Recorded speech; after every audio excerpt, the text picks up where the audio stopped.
Have you ever noticed what happens when someone you know goes through something hard? A loss, a diagnosis, a divorce? The first couple of weeks, everybody shows up. The texts come in, people are dropping off food, people are checking in, sending cards, asking how they're holding up.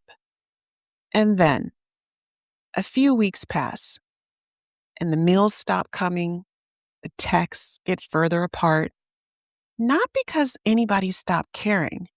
Life just kind of resumed. Everyone went back to their own stuff. And that person, they're still in it. The hard thing didn't end when the food and the people stopped showing up. It just got quieter around them. I've been sitting with that recently because I have a friend who went through a devastating loss of a loved one. And I've been trying so hard to stay present and to stay connected and in touch with her, to check in on her, and to not leave her in a place of silence where everyone fades away when she needs us the most.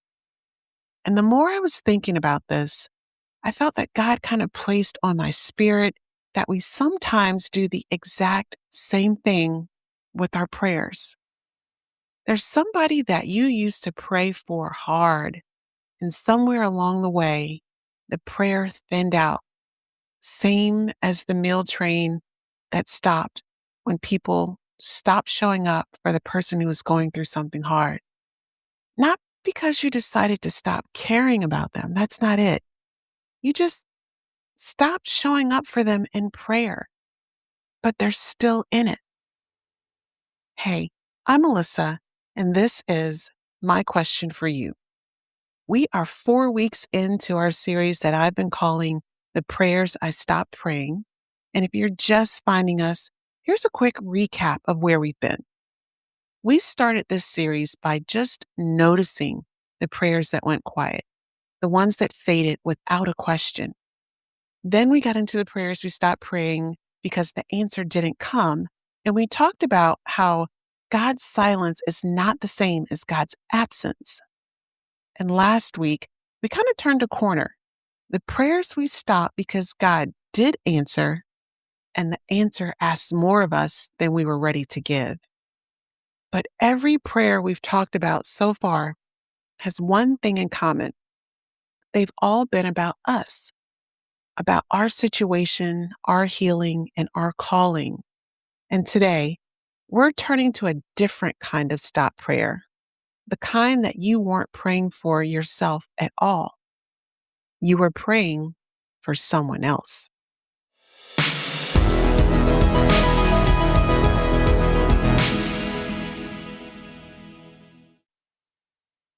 So let me ease into this because this one deserves a gentle start. Here's what I've noticed. Almost all of us have at least one person we've been praying for quietly, faithfully, for a long time, not just for a season, maybe months, maybe even years. Someone whose name we used to bring to God so often it almost felt like we were doing it from a reflex. And we don't talk about those prayers much because they're so tender. They're tied to people we love, people we've worried over, people we've maybe lost a little sleep about. But I think this kind of prayer, the kind of prayer for someone else, is its own kind of tired. And I want us to sit with why. Because there's a specific kind of prayer that weighs you down in a way that others don't. It's the prayer you pray for a person who doesn't change. Maybe it's a child who's walked away from everything you raised them to believe. Could be a sibling or a parent who went quiet years ago that never came back. Or maybe it's a friend who keeps making the same choice. You're watching them do the same thing the same way, and it feels like you've watched them do it 100 times. Or maybe someone who's hurt you and you were praying for them. You really were praying hard for them. And at some point, praying for them started to feel like it cost you more than you had. And here's the thing about praying for another person: you can't make them move. That's the hard part. When you pray for yourself, at least you're in the room for the answer. You can do something, you can take a step. But when you pray for someone else, you're asking God to do something inside a heart you can't reach. And you can do that for a long time, years even. But there's a kind of erosion that happens when you keep lifting somebody up and nothing on the outside ever looks different. It just seems like nothing is ever changing. And it's not dramatic. You don't get angry at God or ask why things aren't moving. You just kind of get tired. The prayer for them gets shorter, and then eventually it seems to get a little vague. You find yourself just getting real quick with it and saying things like, God, be with them. And then one day you realize you haven't really prayed for that person in a long, long time. You didn't decide to stop. You just got tired and the prayer went quiet. But I want us to be honest about what's actually underneath that, because I don't think it's only exhaustion. I think for a lot of us, the prayer for that person didn't just get tired, it got hopeless. Somewhere in there, and we never say this out loud, but somewhere in there, we made a quiet decision about that person. We decided they're not going to change. We looked at all the patterns over all the years, the same choices, and somewhere in our heart, we filed them into a category of never going to change. And once you've decided somebody's a lost cause, you stop praying for them the same way you stop waiting for someone you've given up on. And we tell ourselves we're just being realistic. We call it just accepting it, protecting our peace.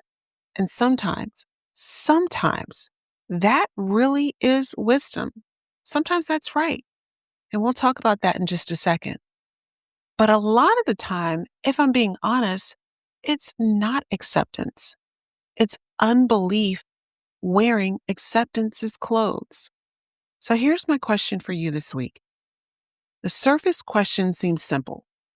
Are you still praying for them? But underneath it is the one I actually want you to sit with. Did you stop praying for them, or did you stop believing they'd change? Because those are two very different things. One is about being tired. The other is about giving up. And only you know which one is true about the person who just came to mind when I asked. So I want to take you to a man in scripture who had every reason to quit on the people he was praying for, and he flat out refused to do it. His name is Samuel. Some of you may know him, some of you may not, and that's fine. But here's what you need to know. Samuel was the last of Israel's judges. For his whole life, he led these people. He prayed for them, he carried them. He was the one God spoke through to guide the whole nation. And then the people did something that had to just absolutely break his heart. They came to him and said, basically, we don't want this anymore. We don't want a prophet leading us. We want a king like all the other nations have. Think about that for a second. These are the people he poured his whole life into, and they came to him and told him to his face that they wanted a different kind of leadership. They were rejecting him. And God even says it to Samuel directly. They haven't rejected you, they've rejected me. But you and I both know that didn't make it hurt any less. It didn't stop Samuel's pain. That's the people he'd been praying for his entire life, telling him they were done with the way he'd led them. So if anybody had earned the right to say, you know what, pray for yourselves, it was Samuel. If anyone had a reason to let that prayer go quiet, to step back and to protect his own heart and let them figure it out, it was him. And here's what he says instead. This is 1 Samuel chapter 12, verse 23. The people have just realized that they messed up and they're scared. And Samuel, the man they rejected, says this: "As for me, far be it for me that I should sin against the Lord by failing to pray for you." I need us to slow all the way down on that because there's something in how he says it that I think changes everything. Look at who he says he'd be sinning against. Not them, not the people, but God. Samuel doesn't say, "I'd be letting the people down if I stopped praying for them." He says he'd be sinning against the Lord. And that one word changes the whole thing because, because it tells you who Samuel thought the prayer was really for. We think of praying for someone as something we do for that person.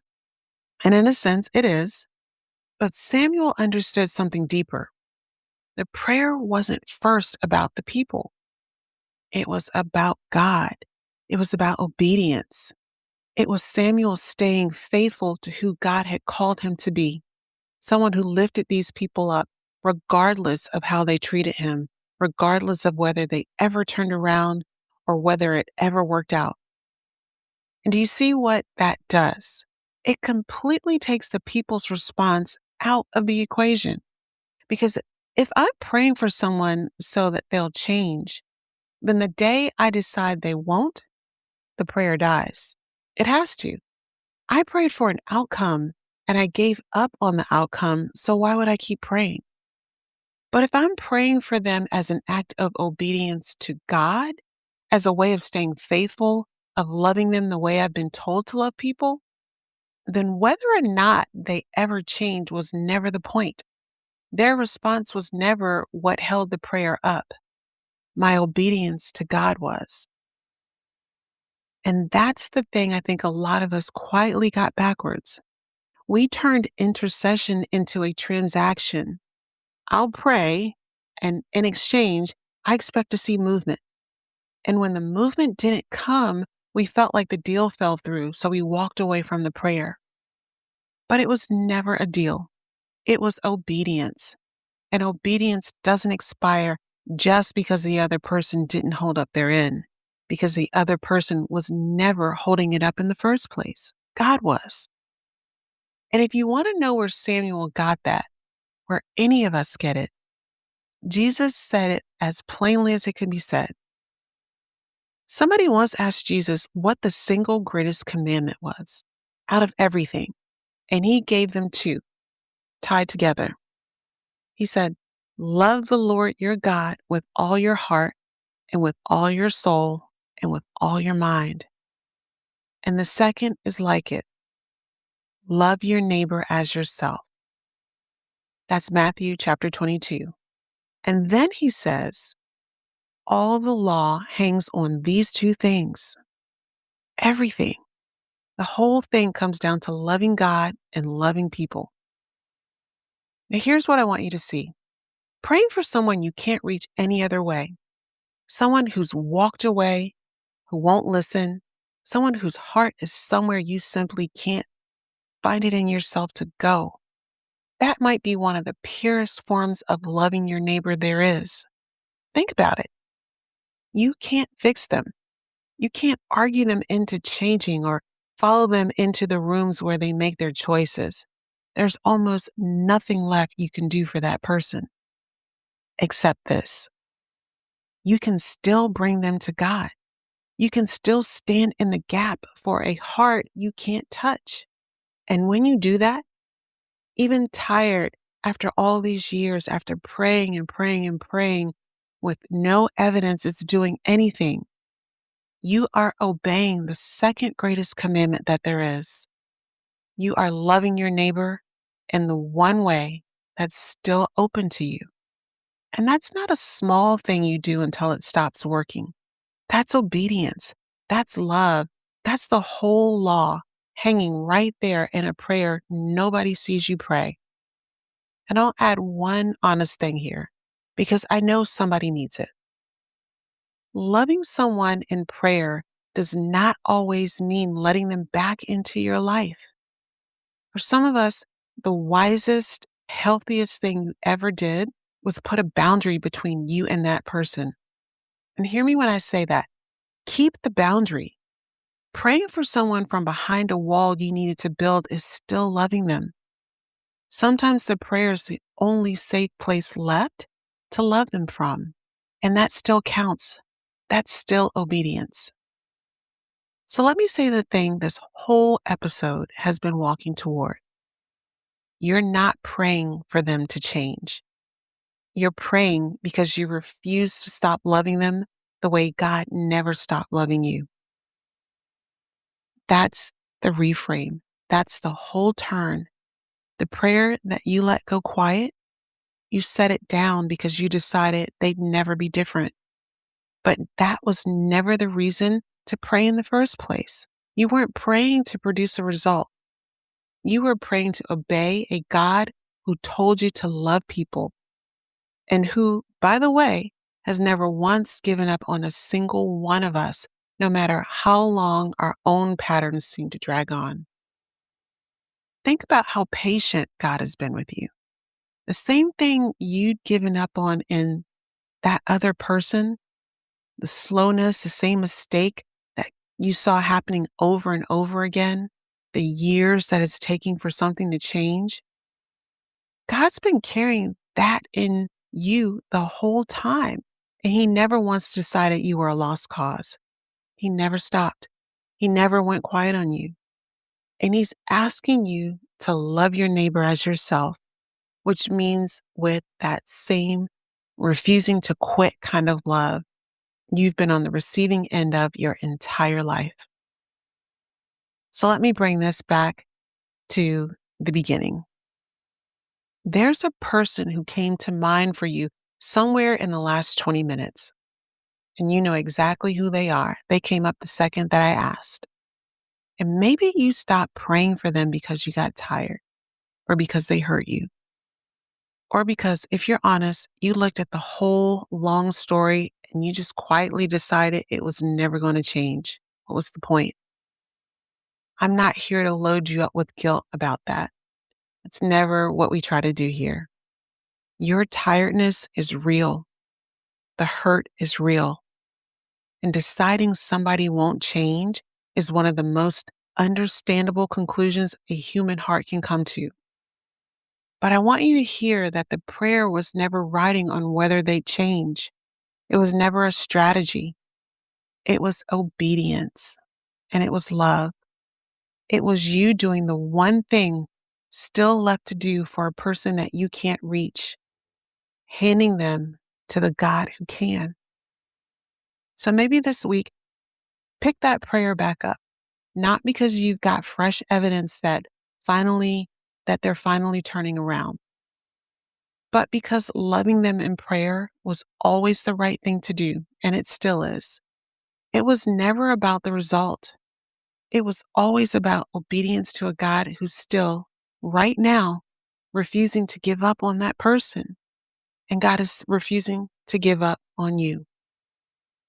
Okay, so if you have your journal nearby, or honestly, even just a quiet minute in the car, wherever you're listening to this, I've got a few things that I want you to sit with this week.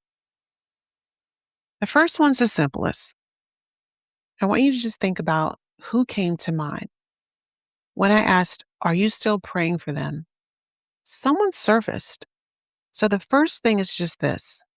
I want you to think about that person. Think about their name. You don't have to do anything with it just yet. Just put a name to the face. Say it to God. Lord, it's them. It's been them the whole time. And I want you to just remember that person in that prayer that maybe you let go. And once you've named them, here's the harder one. When you stop praying for that person, why? What was it that you got tired of or you got hurt from? Somewhere along the way, did you just decide quietly they were never going to change? There's no wrong answer, but you know which one it was. So let yourself say it. Let yourself feel why you stopped praying for that person in the first place. And then the last one. And this is the one I think God's really after. If the prayer was never about getting them to change, if it was always about obedience, about loving them the way you've been loved, does the reason you stopped still hold up? Be honest. Does it? Now listen, you don't have to fix anything today. You don't have to make a single promise about how faithfully you'll pray from here on out. I want you to just name the person, get honest about why the prayer went quiet, and then, if you're willing, pray for them just one more time today, not for a result, but just out of love and just out of obedience.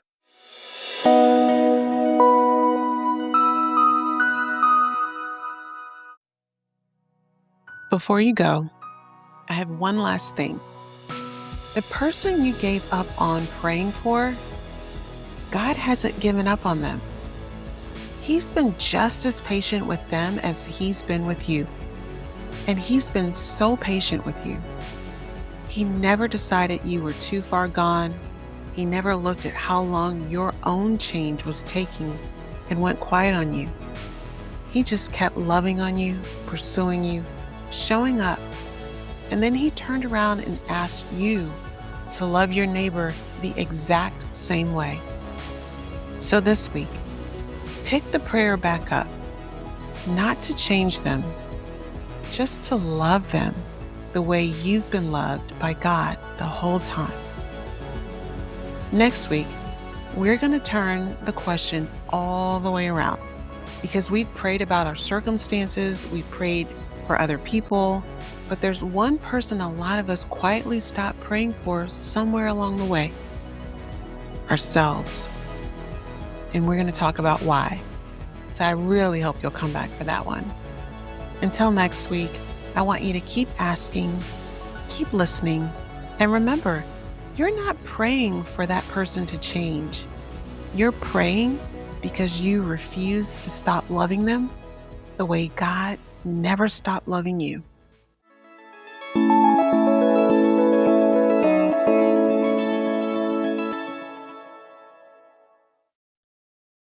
Before you go, if today's question stayed with you, I'd love to keep the conversation going. Each week, I send a short email called This Week's Question, a Quiet Invitation, and it's a simple reflection to help you stay grounded, to pay attention, to dive deeper into God's Word, and to walk with God throughout your week. You can sign up at myquestionforyou.com, bringing you encouragement for your spirit and wisdom for your walk.